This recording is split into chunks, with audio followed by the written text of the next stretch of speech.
Merci de votre fidélité à cette émission. Oh là là là là là là là là là là là. Nous sommes véritablement dans le paradis du bonheur. Que dis-je? Le paradis de la bonne humeur. Eh bien, aujourd'hui, vous aurez le monsieur qui est là, de la duo décalée, là. Vous le connaissez? Jean-Michel Ognat. Et elle, c'est à juste titre qu'elle anime cette chronique de mode et beauté, parce qu'elle reflète la beauté, n'est-ce pas? Lynn Jabert. Bonjour Caroline. Oui, bonjour Lynn. Bonjour charmant public. Oui, elle vous salue, hein, vous n'avez pas bien entendu. Et juste à côté d'elle, vous avez notre docteur en invention d'histoire vraie. D'histoire vraie, voilà. D'histoire vraie. C'est vrai. Et certifié. Okay. Docteur Philo. Oui, Caroline, je vais super bien. Et puis, je suis très très heureux parce qu'aujourd'hui, c'est la finale. La différence est qu'on n'a pas commencé par l'hymne national. Football, là, on commence par l'hymne national. Bon, nous, bon, c'est la joie. On a notre hymne ici, vendredi à ce midi. Donc, je suis très heureux d'être là. D'amusement. Alors, voilà. Merci beaucoup. Et le quatrième, voilà, donc, le quatrième chroniqueur de la... Non, il n'est pas du tout, bien au contraire. C'est lui qui nous donne la force, là, parce que vous ne savez pas ce qui se passe entre midi et 2 ici. À partir d'11h, il y a des choses. Non, en fait, je ne veux pas tout expliquer. Mais à 10h30, quand chef Lazare arrive au bureau, qu'on appelle la villa d'à côté, il se passe des choses. Bon, on ne peut pas dévoiler tous les secrets de la famille. Hein. Je vais le rencontrer. Chef Lazare, bonjour. Caroline. J'aime bien m'arrêter là parce que à la fin de l'émission, il y a beaucoup de choses qui se passent. Ça va bien? Oui, ça va très bien. D'accord. Qu'est-ce que vous nous proposez aujourd'hui? Aujourd'hui, nous allons voir notre croisade de capitaine à la Palmeraie. Oui. Philo. J'ai pas bien entendu dire. Croisade de capitaine à la Palmeraie. Après les bœufs, c'est les capitaines qui se croisent. Ce sont les capitaines qui se sont croisés à la Palmeraie. D'accord. Alors, ça sera accompagné de quoi? De Foutou Banane. De Foutou Banane, d'accord. Et qu'est-ce qu'il faut donc pour réaliser notre croisade? Pour faire notre croisade de capitaine à la Palmeraie, nous avons besoin tout d'abord des noix de palme qui sont là. Bouillies, pilées. Communément appelées graines. Appelées graines, voilà. Noix de palme, oui, graines. Pilées, bouillies d'abord. Pilées, ajouter de l'eau tiède, extrait. Et c'est l'extrait là qui est là. D'accord, c'est le jus qui est là. De noix de palme. Nous avons besoin de ça pour commencer. 5 à 10 minutes après, nous ajoutons notre capitaine, nettoyer, laver, propre. Après, nous ajoutons notre crabe. Nous ajoutons l'oignon, que nous laissons bien cuit. Nous ajoutons les piments. D'accord. Et quand c'est bien cuit maintenant, on enlève les piments, les oignons et on les écrase. Fini d'écraser, on prend notre secret qui est là, qui est... C'est quoi le secret? Je suis pressée là, de savoir. on a deux secrets là. Le premier, c'est du gingembre. D'accord. Et le deuxième... Et ça, c'est... Non, ça, c'est du gingembre. Et là, je me suis lavé les mains, t'inquiète. Il n'y a pas de problème. Très bien, d'ailleurs. Et le deuxième, c'est le câble. Le câble. Voilà. Donc, qu'on trouve sur le marché. Hein. On trouve sur le marché, d'accord. Le gingembre, déjà nettoyé propre, on râpe et on mélange avec nos aliments qu'on a déjà écrasés. Et on râpe encore bien propre. On verse dans notre sauce. On ajoute le câble. Mais si on a déjà le piment frais, pourquoi est-ce qu'on rajoute le gingembre? Non, le piment joue son rôle. D'accord. Et le câble et le gingembre, ça c'est pour parfumer. Ok. C'est juste pour le parfum, hein, voilà, pas pour son goût épicé, d'accord. Non, ça ne donne pas d'autre goût si ce n'est pas le parfum. Et à 15 minutes de la cuisson, nous ajoutons notre poudre de crevettes qui est là. Crevettes séchées, pilées, avec le sel pour rectifier l'assaisonnement. D'accord. Voilà. Ok, ça marche. Et à la fin, le foutou aussi est prêt, banane, manioc, pilé. Cuit, pilé, c'est tout. Mais chef Lazare, généralement quand tu prépares, qui pile le foutou? Bon, c'est une question, hein? Oui, je suis un cuisinier, je peux piler. Mais je laisse le soin à ma fille de piler pour moi. Sinon, tu sais piler? Je sais piler. Ah, d'accord. Ok, ça me rassure. Merci beaucoup, chef Lazare. Ça va durer combien de temps? En moins de 50 minutes. En moins de 30 minutes, ça sera prêt. Merci beaucoup. On applaudit très fort, chef Lazare. Je vous donne donc le thème du jour. J'ai toujours aimé défendre les autres. Alors, on va donc retrouver notre spécialiste, notre docteur en humour pour le décryptage de ce thème. Philo.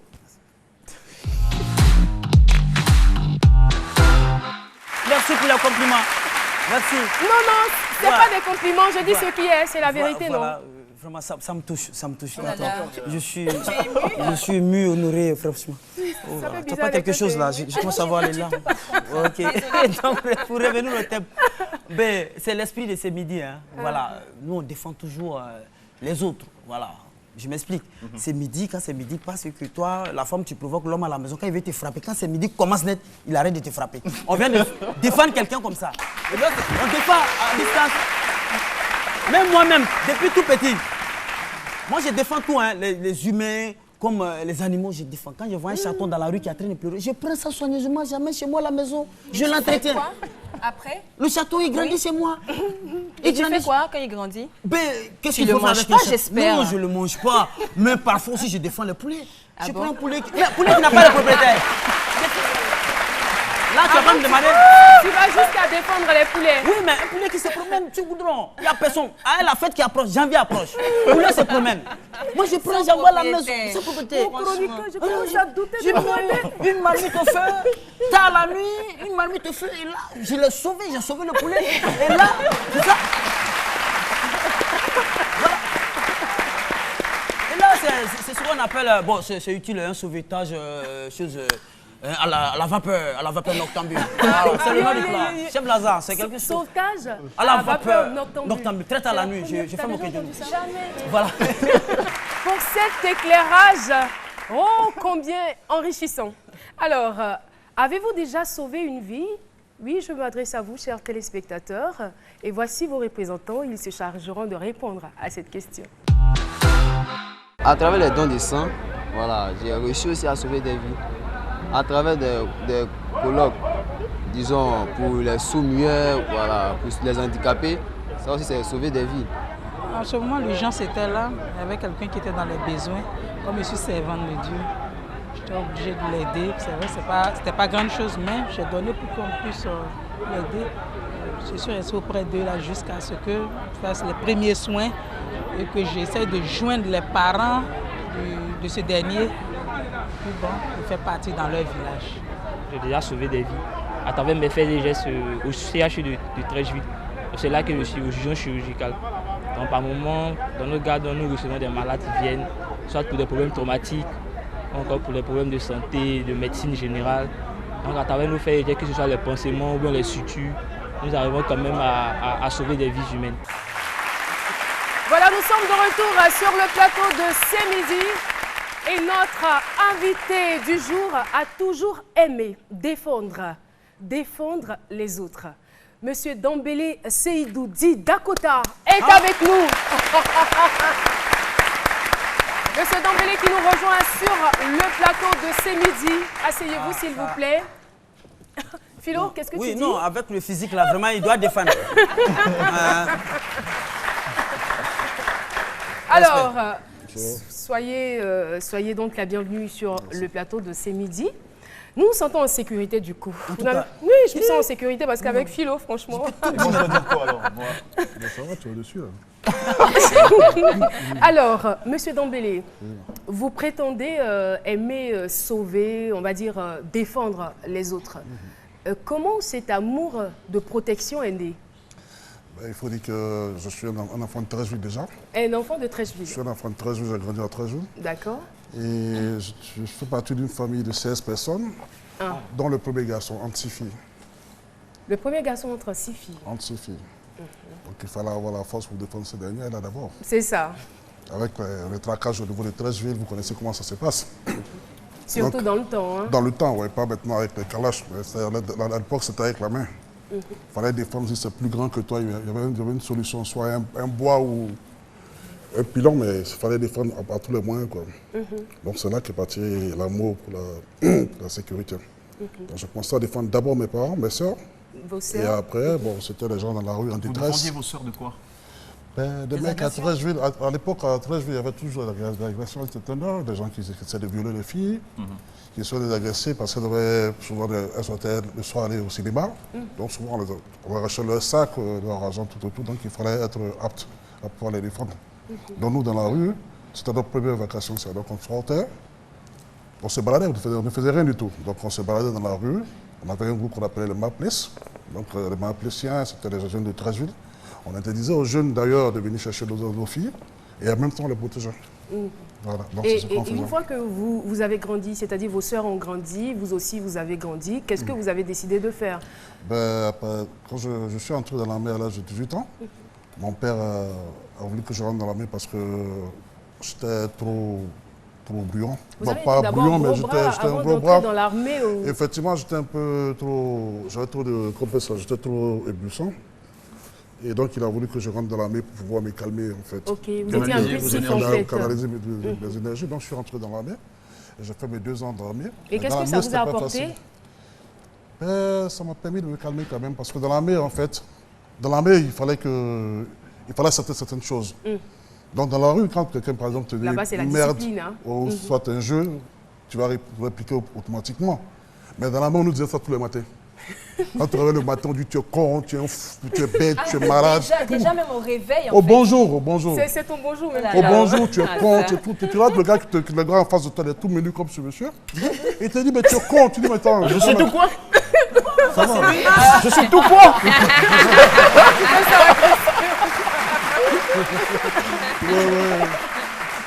Jean-Michel, si c'est pas sur le plateau de ce midi là, tu peux choisir l'école de ce monsieur. C'est vendredi, on dégaine. C'est clair. C'est clair. Donc tous les matins, on recevait ce genre de paroles là. Donc à la fin, on se disait, écoute, à la sortie, ça vous glissait sur la peau. Ça vous glissait sur la peau, donc ça canalisait notre énergie. Donc le temps dehors, on acceptait certaines choses. Donc c'est là qu'est parti l'amour de la sécurité. Donc là-bas, j'ai été formé comme agent de... Et ça vous a transformé? Ça m'a transformé, on a des photos de votre séjour dans l'armée. Dans l'armée, c'est ça. Et donc là-bas, quand je suis sorti de là-bas, j'ai choisi un métier qui était la protection rapprochée. La protection rapprochée. Donc je suis garde-corps de profession. Ok. Donc j'ai commencé le métier de garde-corps. Pareil, encore comme toujours défendre les autres. Donc j'ai commencé à Boaké avec un avocat. Et après, je suis entré sur Abidjan. Donc, quand je suis entré sur Abidjan, je suis en pleine formation, en train de former des éléments dans une société de sécurité. Donc, je suis parti là-bas comme agent de sécurité et terminé comme directeur technique. Ça vous est déjà arrivé de prendre des coups à la place de ceux que vous défendiez? Parce que être garde du corps ou garde rapproché, c'est être prêt à sacrifier sa vie au bénéfice de celui qu'on défend ou qu'on protège. Bien sûr. Il y a eu un risque un jour qui vous revient? Oui, bien sûr. Une soirée folle ou un jour de grand danger? Oui, une soirée folle, c'était dans une boîte de nuit. Allons-y. À l'époque, je crois, la boîte de nuit, c'est une boîte de nuit située au plateau. Donc, vous pouvez prendre comme témoin, je crois, M. Thierry Kofi, qui avait cette boîte à l'époque. Et les gens sont venus envahir la boîte. Donc, ils ont violé même la fille d'un ambassadeur à l'intérieur. Donc, il nous a fait appel quand nous sommes arrivés. C'était des jeunes, à l'époque, qui venaient du 220. Donc, quand nous sommes arrivés, on a dû rentrer dans la foule. On ne savait pas qui c'était à l'époque. Tout le monde était mélangé. Donc, on a dû prendre des coups avant de les atteindre. Donc, ils étaient 4, nous, on était 2. Donc, sur ce, il fallait qu'on parte doucement. Et juste après, quand on a pu les localiser, on a fait ce qu'il fallait et les ramener à l'autre. Donc, ça a été vraiment bénéfique pour... Là, vous nous épargnez les détails. Voilà. Ça a été bénéfique pour M. Thierry Kofi, qui me connaît très bien, qui sait de quoi il s'agit. Quel sentiment vous anime chaque fois que vous arrivez, on va dire, à défendre ou à sauver même des vies? C'est pas comment on le dit. C'est pas comment on dit. Indescriptible. Ouais, c'est indescriptible. Sincèrement, c'est une joie qui m'anime. Je sais pas.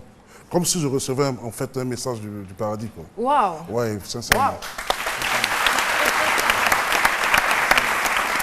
C'est un plaisir en tout cas. Oui. Quel est votre sentiment quand vous revoyez des images de présidents qui se font assassiner ou vous prenez des nouvelles d'autorités qui reçoivent des balles, des choses comme ça? Est-ce que vous vous dites que c'est quelque part un déficit ou un défaut au niveau des gardes rapprochés? Pour un président ou un VIP qui doit sortir, on ne peut pas le terrain pour ce dernier-là. Le terrain est préparé, il y a un terrain de sécurité pour ce dernier-là, il y a tout ce qu'il faut. Donc c'est préparé dès le départ avant d'atteindre son objectif. Donc si dans ce terrain-là est violé, c'est dû au fait qu'il y a une légèreté, ou soit qu'il y a une fuite. Voilà, c'est tout. Et ce qui est intéressant, c'est qu'on aurait pu vous recevoir sous plusieurs angles, hein, parce que vous avez un parcours assez intéressant. Vous avez été, on va dire, gros bras au quartier, garde rapproché, ensuite agent de sécurité et aujourd'hui PDG d'une agence de sécurité. Hein. Abella, je vous tire mon chapeau là. Merci. Désolé pour tout à l'heure. Il vient contrarier tous ceux qui disent qu'on ne gagne pas l'argent avec la force. Donc même avec la force, on gagne l'argent. Je vais vous dire une chose. À l'époque, les gens ne considéraient pas la sécurité. À l'époque, nous on pratiquait la sécurité, nous on commençait la sécurité, c'était les Burkinabés à l'époque, les étrangers. Les gens se moquaient de nous parce que c'était un métier qui n'intéressait personne. Mais je dois expliquer aux jeunes à l'époque que c'était un métier noble. Mais pas nos styles. Parce qu'on avait un style, nous, quand on a ouvert. Les triers, à l'époque, on les portait très plaqués, près du corps, comme vous portez vos trucs. Hein. Mais à voir le mec sortir avec le gabarit, ça donne plaisir. Ça fait plaisir de le voir. Et donc, on a attiré beaucoup de jeunes dans ce métier-là aujourd'hui, en même les évangélisant. Parce qu'on les évangélisait comment? Parce qu'à l'époque aussi, étant jeune, on leur montrait qu'on avait de l'argent pour aller en boîte comme eux. On avait de l'argent pour payer ce qu'on voulait. On avait de l'argent même pour aller en vacances en France. Ils ne comprenaient pas. Ils se disaient, mais des gardiens qui vont en France en vacances, il y a de quoi vraiment aller plus fort. Quoi. Merci beaucoup. Aujourd'hui, je suis content parce que c'est un métier à tous. Les Ivoiriens se sont impliqués. Ils voient ce que c'est. Et moi, de mon côté, je suis très réjoui. Je suis content que les Ivoiriens comprennent ça. Merci beaucoup. Merci bien, Monsieur Dambélé Seydou dit Dakota. Eh bien, il faudrait tout simplement que ceux qui se sont donnés à ce métier, à la sécurité, sachent que c'est un métier noble et on peut réussir sa vie. Et aussi, vous qui avez les muscles, là, je vais vous parler. Vous avez beaucoup de force, vous voulez frapper les gens au quartier. Non, arrêtez s'il vous plaît. Vous pouvez défendre des vies. Merci encore d'être venu sur ce plateau. C'est l'heure de la pub sur RTI1. On se retrouve juste après.